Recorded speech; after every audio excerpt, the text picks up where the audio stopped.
Assalamualaikum warahmatullahi wabarakatuh.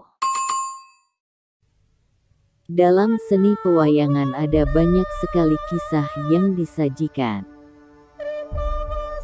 Para penikmat seni pertunjukan wayang pasti tidak asing dengan kisah-kisah yang diambil dari karya sastra kuno, mulai dari Ramayana sampai Mahabharata. Bukan hanya itu, setiap pagelaran wayang pasti juga ada pesan yang hendak disampaikan oleh seorang dalang.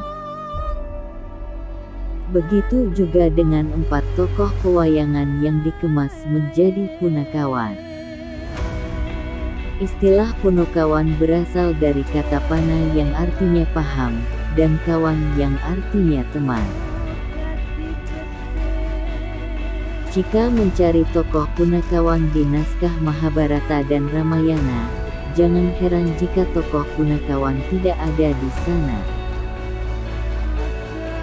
Punakawan merupakan tokoh pewayangan yang diciptakan oleh seorang pujangga Jawa. Menurut Slamet Muljana, seorang sejarawan, tokoh punakawan pertama kali muncul dalam karya sastra Gatotkaca karangan Empu Panuluh pada zaman Kerajaan Kediri. 4 tokoh punakawan terdiri dari Semar dan ketiga anaknya, yaitu Gareng, Petruk, dan Bagong.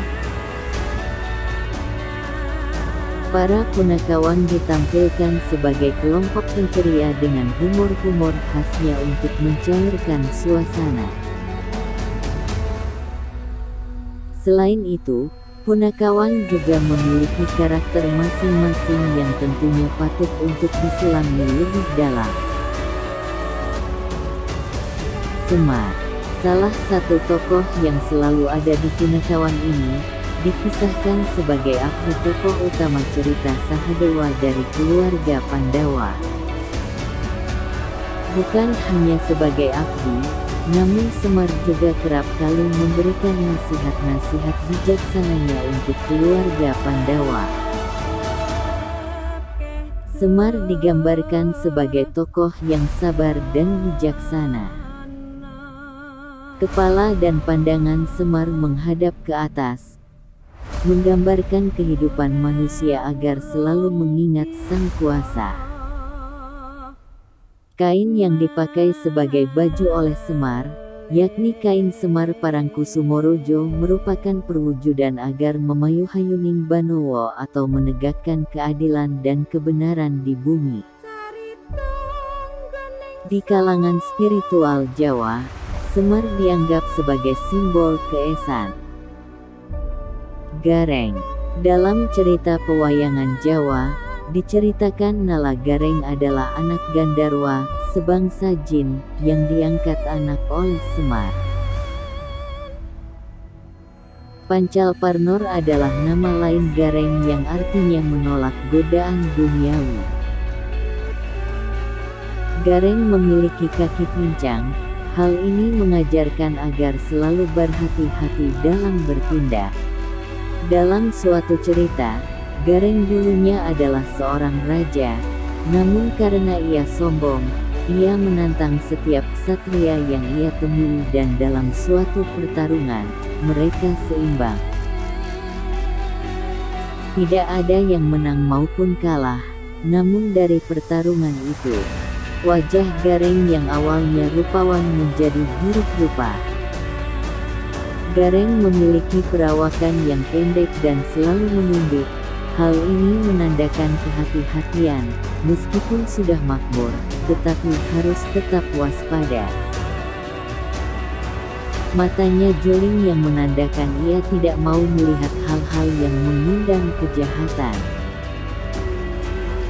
Tangannya melengkung, hal ini menggambarkan untuk tidak merampas hak orang lain. Petruk digambarkan sebagai sosok yang gemar bercanda, baik melalui ucapan ataupun tingkah laku. Ia adalah anak kedua yang diangkat oleh Semar. Nama lainnya yakni Kantong Bolong, yang artinya suka bergema. Sebagai punakawan, ia adalah sosok yang bisa mengasuh, merahasiakan masalah, pendengar yang baik, dan selalu membawa manfaat bagi orang lain. Dalam suatu cerita, saat pembangunan Candi Sapta Arga, kerajaan ditinggalkan dalam keadaan kosong. Kemudian jimat Kalimasada milik Pandawa pun hilang. Jimat itu dicuri oleh Mustakaweni. Mengetahui hal itu, Bambang Irawan, anak Arjuna, bersama Petruk berusaha merebut jimat tersebut. Akhirnya jimat itu berhasil direbut oleh Bambang Irawan dan dititipkan kepada Petruk. Namun sayangnya Petruk menghilangkan jimat tersebut. Untungnya jimat itu dapat ditemukan kembali, kemudian ia meminta maaf pada Pandawa. Melalui kisah itu, Petruk ingin mengingatkan untuk memperhitungkan setiap tata kelakuan dan tidak mudah percaya kepada siapapun. Kemudian ia juga mengajarkan untuk berani mengakui kesalahan. Bagong adalah anak ketiga yang diangkat oleh Semar. Diceritakan, Bagong adalah manusia yang muncul dari bayangan. Suatu ketika, Gareng dan Petruk minta dicarikan teman oleh Semar. Kemudian Sang Hyang Tunggal berkata, "Ketahuilah bahwa temanmu adalah bayanganmu sendiri." Seketika, sosok Bagong muncul dari bayangan. Sosok Bagong digambarkan berbadan pendek, gemuk, tetapi mata dan mulutnya lebar, yang menggambarkan sifatnya yang lancang namun jujur dan sakti. Ia kerap kali melakukan sesuatu dengan tergesa-gesa. Dari sikap Bagong yang tergesa-gesa itu, justru mengajarkan untuk selalu memperhitungkan apa yang hendak dilakukan, agar tidak seperti Bagong.